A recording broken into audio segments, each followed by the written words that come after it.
Hello, and welcome back to the Curious Kid Podcast. If you are listening to the podcast on release day, Sunday, June 20th, summer starts today. Summer means so many things, but for millions, it means spending long days on the beach, your feet in the sand, the sound of the waves, the nice summer breeze, and sharks? Mailbag! Me and my mom love your podcast and learning all kinds of things. I really love sharks and learning shark facts. We thought your episode about megalodons was interesting. My favorite shark is the bull shark, and I want to get curious about bull sharks. Thanks again for keeping us curious. From Joey of Oxford, Pennsylvania. That's an awesome email, Joey. We can't wait to get curious about sharks for you. Sharks are so amazing, so interesting, and so scary. Well, they are amazing and interesting for sure, but hopefully, after we talk a bit about sharks, they will be a lot less scary. Something happened in 1975, which was 46 years ago, and ever since that thing happened, people have been scared of having a shark encounter in the ocean. The question of the week is, what happened in 1975 that made people scared of sharks ever since? While you were thinking about the answer, let's discover the fascinating world of sharks. Sharks have been around for more than 300 million years, which means that they existed before dinosaurs. There are over 400 different types of sharks today. They come in all different shapes and sizes. The biggest shark is called the whale shark. Whale sharks can grow as long as 46 feet. The smallest shark is called the spined pygmy shark, which are only about 7 or 8 inches long.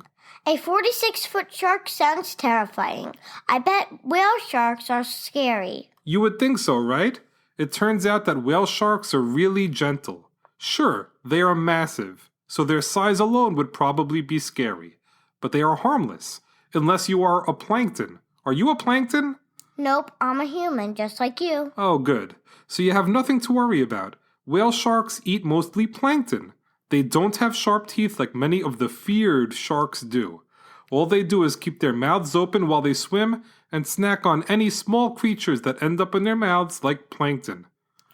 If there are so many different kinds of sharks, do they all have anything in common? They do. First off, shark skeletons are not made from bone.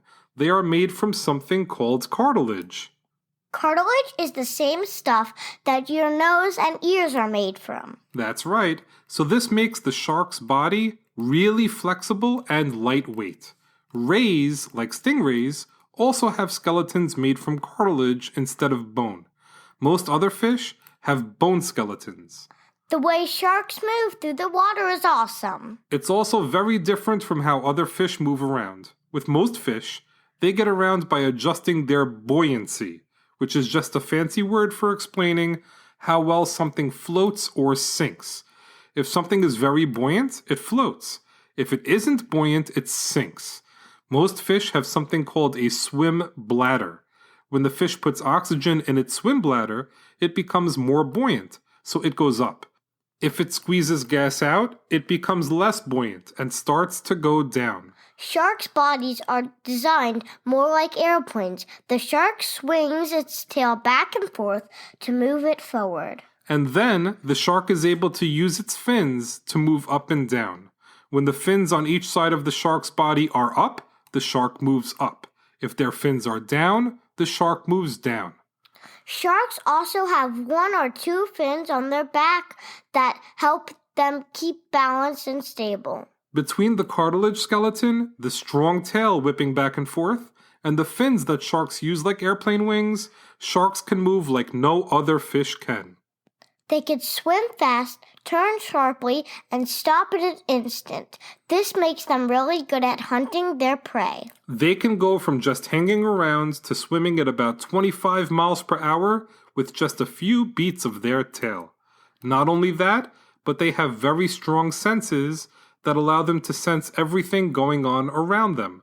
Their sense of smell is legendary. People say sharks can smell one drop of blood in an Olympic-sized swimming pool. I've heard that before, but recent studies suggest that it's not true.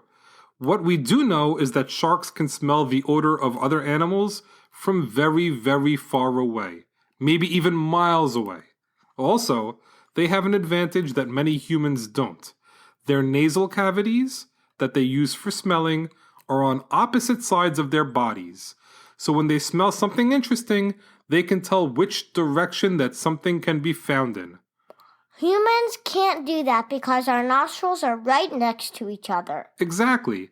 And sharks have other strong senses as well. Sharks can hear very well and can sense pitches that are much lower than what humans can detect. Many sharks can see their surroundings without much effort because, like their nasal cavities, their eyes are also far apart. Especially with hammerhead sharks, their eyes are really, really far apart. Sharks also have some other really interesting senses that allow them to sense vibrations around them. These vibrations make it easier to detect predators and prey. What I'm worried about is their sense of taste. Well, you may be surprised to know that most sharks are pretty picky eaters. When they start to eat something, they usually take a test bite. They will take a taste of a food to see if it's yummy. If it is, they'll continue eating. If they don't enjoy their test bite, they swim away. I also like taking a test bite if I'm not sure if I will like the food. That's true, but your test bites are a little different than a shark test bite. Sometimes, after you take a test bite, it's hard to even notice that you've taken a bite. Your test bites are itty-bitty. But when a shark takes a test bite, it means business. Different sharks have different teeth that are designed for the way they eat, but shark teeth are very different from human teeth. Unlike humans, who keep their adult teeth, sharks are constantly losing and growing teeth. This makes sure that their teeth are always in great biting condition.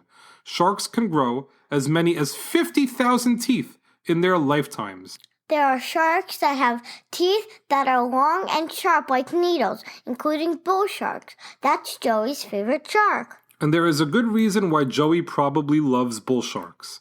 They are super interesting. They use their really sharp teeth to eat things like bony fish, stingrays, turtles, dolphins, or even other bull sharks. There are sharks with flat teeth that they use to grind their food. Nurse sharks have flat teeth. These sharks eat stuff like bivalves, which are freshwater creatures that can be found in a shell, like clams, mussels, and oysters. They also enjoy eating crustaceans, like crabs, lobsters, and shrimp. The most feared sharks have sharp, pointy lower teeth and triangular upper teeth, including their famous great white shark. Great white sharks are the most feared shark. They are to sharks what the T-Rex is to dinosaurs. They use their teeth, which are serrated like knives, to tear into their prey, biting off pieces as they eat. But do great white sharks really deserve the reputation that they have?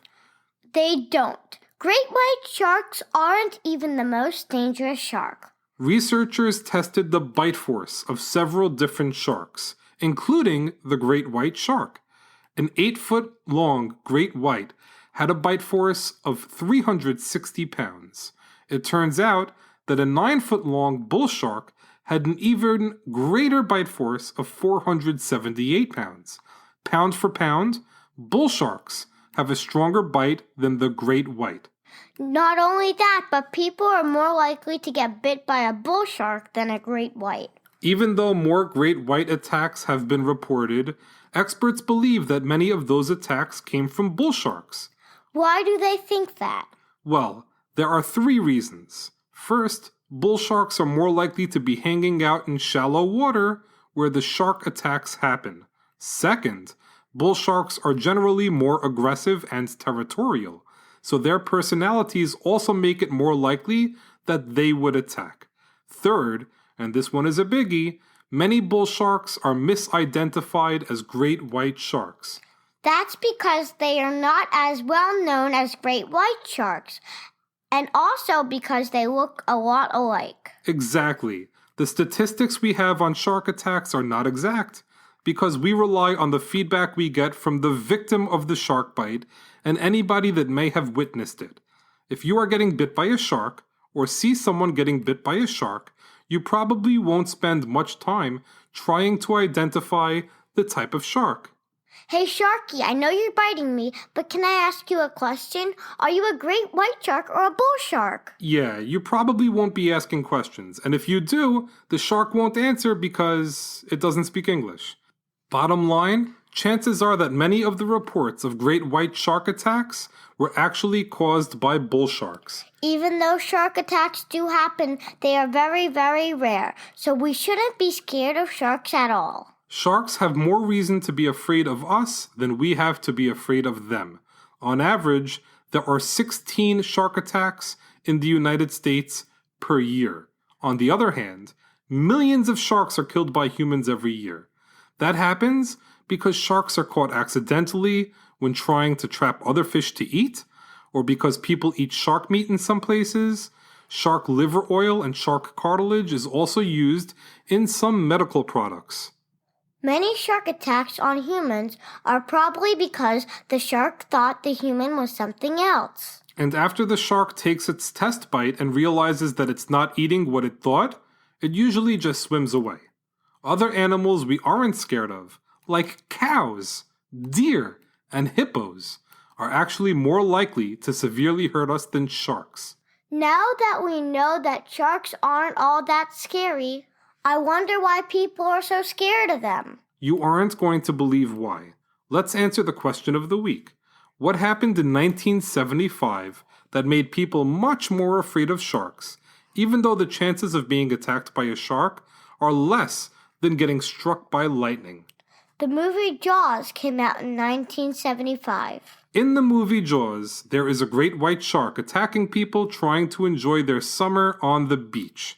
Since the movie came out and made a big splash with $472 million at the box office, people have feared the great white shark. Well, we are talking about Jaws. Here's a fun Jaws fact. Sharks can move their top and bottom jaws.